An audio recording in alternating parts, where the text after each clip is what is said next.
হাসরের ময়দান বাপ মামার বাড়ি না, শ্বশুর বাড়ি না। হাসরের ময়দান তামসার কোনো মাঠ না, খেলাধুলার মাঠ না। হাসরের ময়দান ওই ময়দান যে ময়দানের ব্যাপারে ইব্রাহিম আলাইহিস সালামের মতো নবী আল্লাহকে বলছে, আল্লাহ আমি জানি আপনি আমাকে বন্ধু বানাইছেন, আমি জানি আমি আপনার খলিল। ভয় লাগে মাওলা, রব্বি লা তুখজিনি ইয়াউমা ইউবআসুন।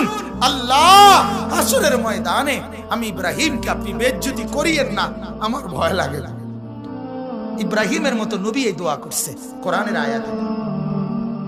হাদিসের মধ্যে আছে মুসা নবীর মতো নবী আল্লাহর কাছে হাসরের ময়দানের ব্যাপারে বলছে, আল্লাহ হাসরের মাঠে লা আসআলুকা লিয়াউমা উম্মি ওয়ালা উখতি, আমি আমার মাকে চাই না, আমি আমার বোনকে চাই না, বাল আসআলুকা লিয়াউমা নাফসি, আমি মুসা কেবল আমাকে বাঁচাইতে চাই, আমাকে বাঁচাইতে চাই। আল্লাহ আমাকে বাঁচান, হাসরের মাঠ আমার বড় ভয় হয়, হাসরের মাঠ আমার বড় ভয়। আল্লাহর নবী সাল্লাল্লাহু আলাইহি সাল্লাম বলেন, ইয়াকুব নবী নিজের চোখে দেখবে ইউসুফ নবী ওনার ছেলে দাঁড়াইয়া আছে সামনে, এটা সেই ইউসুফ যার জন্য দুনিয়ায় কাঁদতে কাঁদতে চোখ সাদা বানায় লাইছে। সেদিন হাসরের ময়দানে নবী বলেন, একবারের জন্য ইয়াকুব নবী বলবে না যে আল্লাহ আমার ছেলেটার কি হবে, ইয়াকুব নবী বলবে, ইয়া রাব্বি নাফসি নাফসি, আল্লাহ আমাকে বাঁচান, আমাকে বাঁচান। ওরটা ও বুঝবে, আমারটা আমি বুঝতেছি। এটারে হাসরের মাঠ বলে। এই মুসলমান, আল্লাহর নবী সাল্লাল্লাহু আলাইহি ওয়াসাল্লাম হাসরের ময়দানের ব্যাপারে এতটা নবীজি নিজেও চিন্তা করতেন।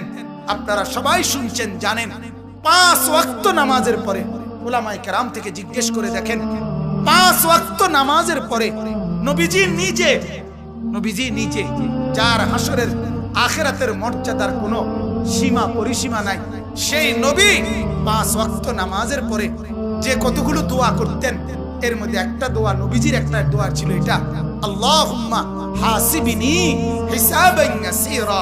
আল্লাহ এই বন্ধু আমি আপনার, আমারও বড় ভয় লাগে, আমার হিসাবটা সহজ করে দিন। নবীজি বলছেন এই কথা, অথচ নবীকে আল্লাহ বলছে ওয়ালাল আখিরাতু খায়রুল লাকা মিনাল উলা। বন্ধু দুনিয়াতে আপনাকে যা দিলাম, আখিরাতে যা দেব, এই দুনিয়ার গুলোর চাইতে ওইগুলো অনেক বেশি উত্তম, অনেক বেশি দামি। এরপরও নবী বলে, আল্লাহ আমার ভয় হয় আমার হিসাব যেন সহজ হয়। অথচ আখিরাতে ওনার মর্যাদার কোনো সীমা পরিসীমা নাই। আল্লাহ তাআলা হাদিসে কুদসিতে বলছে, বন্ধু হাসরের মাঠ আমি আপনার মাঝে আর আমার মাঝে ভাগ করে নেব। কাসামতুল কিয়ামাতা বাইনি ওয়া বাইনাক, আমার মাঝে আর আপনার মাঝে কিয়ামতের দিনটাকে আমি ভাগ করব।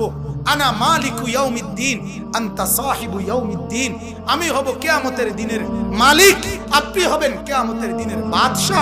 আপনি বলবেন আমি শুনবো, আপনি সুপারিশ করবেন আমি গ্রহণ করব, আপনি চাইবেন আমি দিতে থাকবো।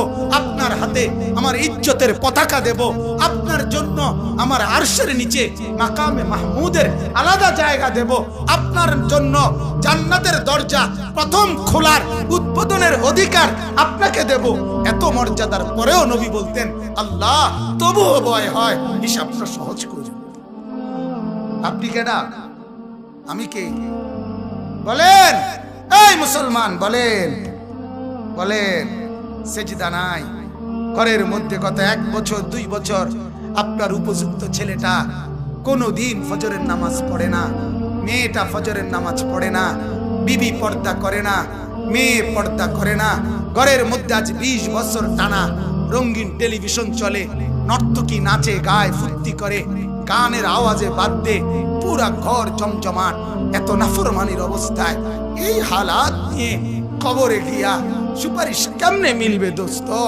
আখিরাতে নবীজির সামনে দাঁড়াবেন কিভাবে? আল্লাহর নবী তো বলবে, উম্মত এভাবে বেজ্জতি করলি কেন? 23 বছরে তোর আমার তায়েফের রক্তের কথা মনে নাই? আমার দান শহীদের কথা মনে নাই? আমি 14 দিন পেটে পাথর বাঁধছিলাম ক্ষুধার কষ্টে, এ কথা কি মনে নাই? আমি 3 মাস চুলায় আগুন জ্বলে নাই, এ কথা কি উম্মত মনে নাই? আমার এত কষ্ট এত মেহনতকে এইভাবে নাফরমানি করে আমাকে তুচ্ছ তাচ্ছিল্য করলি, আমার দিনকে অপমানিত করলি। আজ কেন বলবো, আজ কিভাবে বলবো আমি মাওলার কাছে? বলো কুরআনুল কারীমের সূরা নিসার মধ্যে আছে ওয়াজিনা বিকা আলা হাউলাই শাহীদা। আল্লাহ নবীকে বলছে, বন্ধু হাসরের দিন আমি আপনার হাতে আপনার উম্মতের আমলনামা তুলে দেব। আপনি পড়বেন, আপনি শোনাবেন, আপনি হিসাব করবেন, আপনি বলবেন, এরপরে আমি ফয়সালা দেব। আপনি সায়া সায়া কইবেন। তাফসীরে আল্লাহর কসম এই কথা স্পষ্ট আছে। হযরত আব্দুল্লাহ ইবনে মাসউদ বলে, যেদিন নবীর সামনে এই আয়াত এ ওয়াজিনা বিকা আলা হাউলাই শাহীদা সূরা নিসার এই আয়াত যেদিন পড়লাম, সেদিন হযরত আব্দুল্লাহ বলে, নবীজি অজরে চোখের পানি ফেলে কাঁদছে আর একথা বলছে, উম্মত যদি পৃষ্ঠার পর পৃষ্ঠা গুনাহ আর নাফরমানি দেখি, আমি মাওলার সামনে পড়বো কেমনে, শোনাবো কেমনে, আল্লাহর কাছে বলবো কেমনে? এত বেইজ্জতি করলে উম্মত আমি হাসরে মুখ দেখাবো কি?